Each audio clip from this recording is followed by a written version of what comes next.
Guys,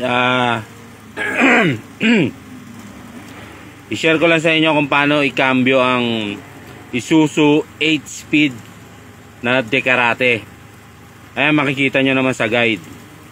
Ayan, R, di syempre reverse.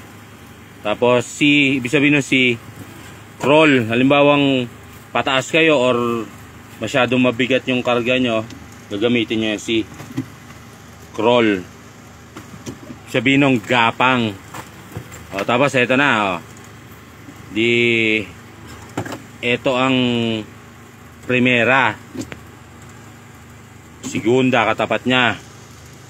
Tapos pag sumagad ng ganyan, tercera, kwarta.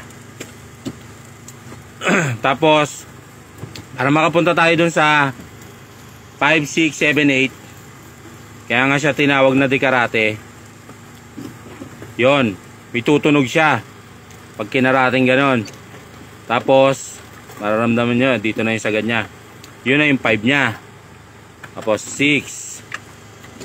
Tapos 7, 8 gear. Tapos magbabawas tayo ng gear, kakaratiin uli natin siya. Pabalik naman. Ayan. O di, eto na yung primera nya, segunda, tercera, kwarta. Ayan. O, tapos ang reverse nya naman,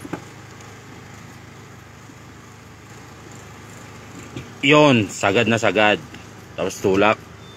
Ayan. Kung naririnig nyo, nag backhorn na siya. So guys, sana nakatulong sa mga kabady natin na malay nyo maka-encounter kayo ng gantong kambyada. Guys, let's ride safe and let's keep on trucking.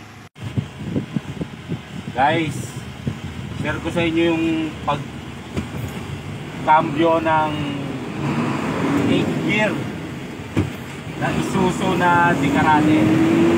Ayan, ito, tercera, kwarta. Para makapunta ka sa quinta, yung kakaratihin.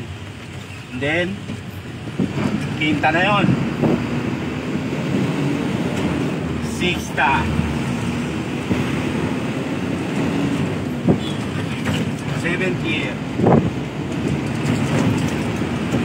8th gear. Para naman makabalik ka sa 1, 2, 3, 4. Siyempre neutral mo, tapos kakaratiin mo naman siya ng pakaliwa. So yun guys, sana